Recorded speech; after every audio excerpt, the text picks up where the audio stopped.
Well, tell us about the train coming down. Oh, Tell us how you came in the old days by train. the first time we came, and every other time with Frederick, there was only once that we motored down. But the first time, of course, was by train. And that was 1931? 31, the winter of 1931. We were guests of Mr. Birch's that winter, and for a number of winters afterwards, because he was living throughout the winter down here, and he had his staff and so forth. So we were simply for about 6 weeks guests of Mr. Birch. But I saw it for the first time. And that was when there was still sawgrass and bulrushes, snakes and birds out there. It was Any alligators? I don't remember seeing an alligator, but This lake wasn't it here. was marshland, of course, you know. It was not, hadn't been, Yeah, drained or yes. dredged out. And there was only a tiny little 2-plank footpath over this marshland where the bridge now is. Yes. And every time I crossed that 2-plank pathway, I saw snakes. And then it was down to the beach, you know. No gate, no wall or anything. Was there a road there then? There was but it was nothing but a little sand road. Dirt road Just or that sand? road. It wasn't A1A. Where were the nearest houses? There were no houses No around houses at here. all. Where were the nearest houses? The nearest? Well, they would put it well back towards town. There, How did you get over the canal, the inland waterway? well, at that time, by that time, there was a little turnstile bridge. Oh, which turned around to let Yes. the boats go Yes, by. a man Yes. turned it, you know. Turned it with a crank. By hand. Something I've forgotten, but it was just a very primitive affair. And very narrow. One Very- car. Just about, as I remember. And the road over And here. it wasn't used too much because, of course, there were not that many people going to the beach or anything. Very There little were no traffic. hotels along here. No hotels. No hotels. Not even any sort of shingle-style inns? No, not at that time. Not the first. And when Frederick and I came down later, when he decided to dredge the marsh and make the waterway there, we had to stay at a little hotel in town, right down in town. And at that time, I would hardly have called it a town. It was a village. Well, Sunrise Boulevard was how much of a road then? Just a little road? There was none. There here. was none. The only east-west way of getting to the beach was by Las Olas. Las Olas. Yes, Las Olas. And it was after that that Mr. Birch gave the stretch of land for the Sunrise Boulevard. And that was all accomplished after I was married to Frederick. After you were married. Would Yes. that have been the late 30s? Let me see. I would imagine. What year did you actually get married? 31, 31. So that was 1931. the year you came down. yes.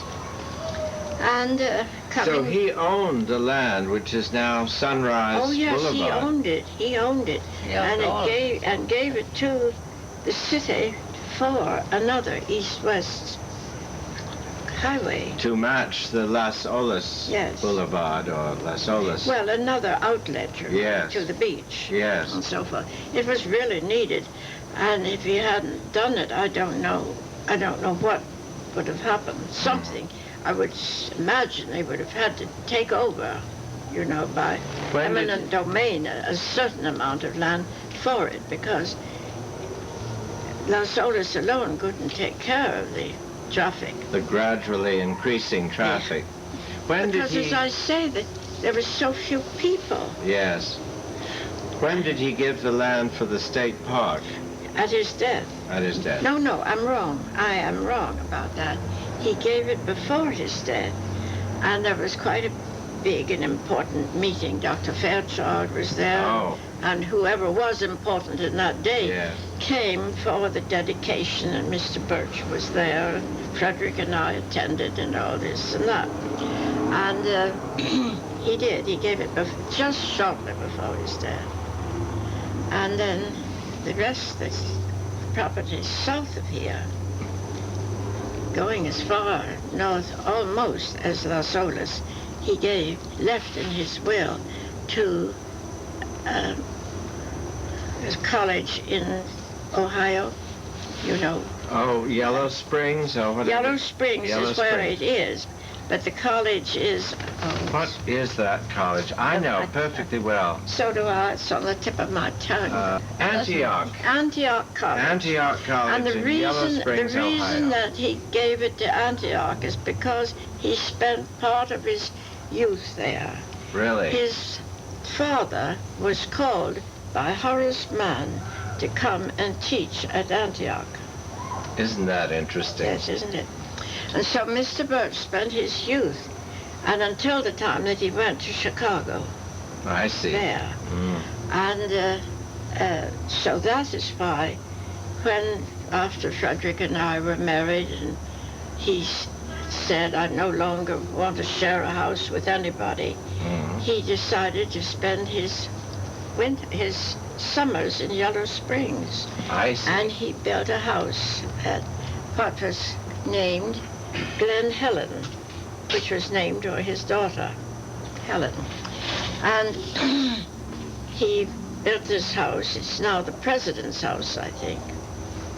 For Antioch College. Antioch, When did yes. he Isn't that first come down fascinating? here? When did he first come down here? He came down in 1893, to get away from the great exposition, great Chicago Oh, he didn't want to be there for He the did not Chicago want- exposition. He did not want to spend that summer there because Well, I don't blame him. Well, Mrs. Birch's family from Buffalo were all coming with their coach and four, and he had to give up the stall that his pet cow was stalled in, you know, to one of the horses and so forth and so on. And he wanted none of the social goings on. He So simply he- wanted to get away from it all. He And came to Florida. he came down to Florida, and he was on the train with Mr. Flagler. Oh, no. Yes? This isn't it? 1893. I've heard him tell the story. Well, then when did Uncle Frederick come into the picture? Well, when he married Helen When was that? in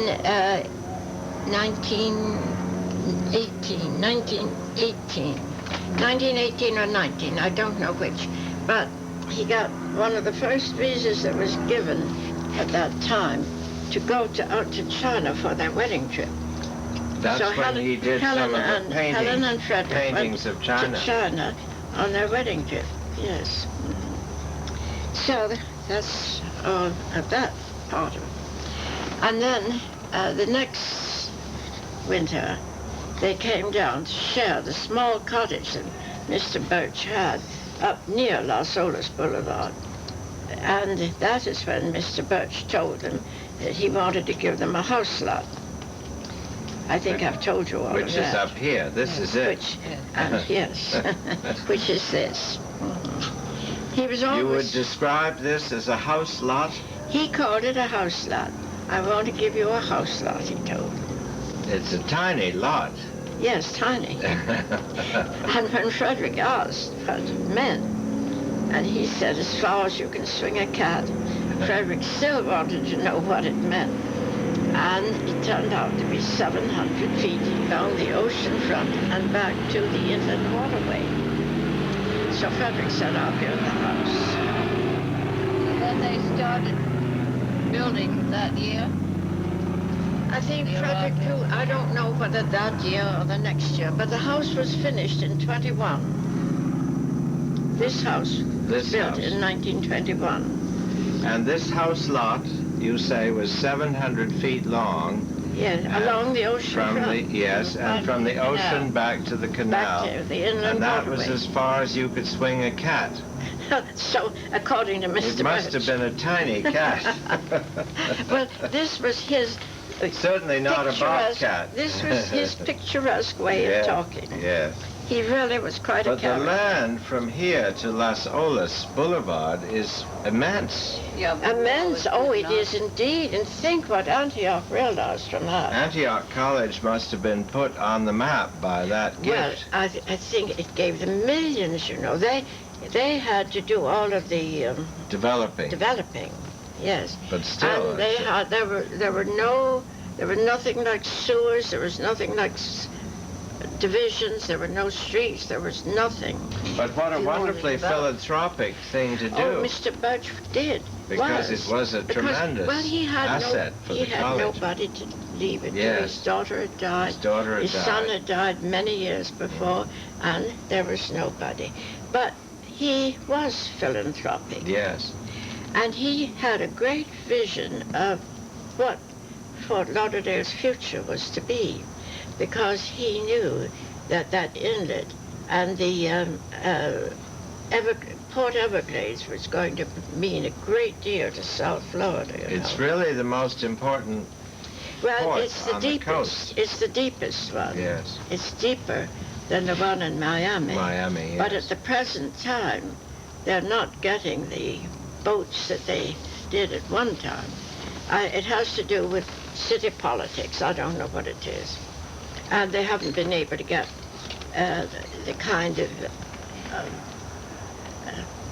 port manager that they need. Did you ever read the book by Thomas Barber called That I know Vanishing that book. Eden? Yes, I know that book. That had a wonderful description of the time when Mr. Birch Yes, yes. must have first come down yes, here. true. Hmm. And what it was like in those days was alligators and snakes and Yes. malaria Oh, of and course. mosquitoes and all kinds of problems. Yes, there was no development at all. It had started just before, and all that section to the north of Las Olas Boulevard canals had been made. It had been called Cooley's Hammock, and they had dredged the canals, but there wasn't a house built. Cooley's Hammock. Cooley's Hammock in those days, before it was developed. Yes. It was called Cooley's Hammock. Well. Well, it was really after World War II that all of this big development started. That was when wasn't it started. But Oh, what had those stopped it had started. But what stopped it was the Depression. crash of 29, you know. I see. And then also the great hurricane of 26. 26. 26 hurricane stopped everything. I see. This house was unroofed. The roof was blown off Blown this off. house in And a 1926. second time the roof was blown off. And then Frederick made a division so that the full force of the wind couldn't Take the whole... take the whole thing, you see. That was it? clever. Yes. Shall we have a drink now? We can have a drink if that's good. Oh, look at that beautiful endive. Isn't that lovely looking? Barbara, the sauce. It is good. I love it, don't you? I love it. I love it. But all of that's very interesting. And when Mr. Birch came on the same train with Mr. Flagler, they got acquainted, you know. I And see. Mr. Birch, when Mr. Flagler said, I'm going to stop at Hope Sound, that was where that's where they all had to get off. Oh, that was the That was station the end of the line then. at And Hope Mr. Sound. Birch said to Mr. Flagler, I want to go further south because I want to grow citrus fruit. And Mr. Flagler said, I'll lend you my little boat. Oh, And so Mr. Birch had Mr. Flagler's little boat, and he was coming down the coast, and a big storm was coming up as he approached the inlet here. And he said, this is where God meant me to be, this is where I will stay. He came into the inlet, you know, with the approaching storm. And this was how picturesque he was. and this was in 1893? This was He found the 1893. Yes, and then he began to buy land from the Indians and the government. From the Indians? Indians and the government. Along, this is it. I suppose the Seminoles owned the land here. Seminoles, of course. But in the old days, when the trains were good, you know, it wasn't too bad. Oh, it was lovely. Lots of fun, really. And Frederick always wanted to be on the train on Christmas Day. Oh, really? He couldn't bear the doings of Christmas. No. So we used to have, that was the date we usually came. Well, the Chicago World's Fair of 1893 was the greatest fair that's ever been held in the United States. And that was the one that roused Frederick. He was a youth then, you know. And he and Robert Allerton would spend every night of that summer. Watching the buildings and the... And that is what made him event. decide To that be he an wanted artist. to go to Europe and study art. Isn't that fascinating? So Mr. Birch left in disgust at the idea of social events, and Frederick Bartlett was fascinated by the creativity, Of course, because it was the most creative fair that's ever been held. and of course nothing like it had been. It was the origin of Olmsted, the origin of Louis Sullivan, the origin of so many artists and people who became a feature of the creative life of America for the next 20 years or more. More. Yes. Now, will you reach over and help yourself with Bells this? and Endive, I love it. Got off the track, so we gotta get on the track. We used to say, on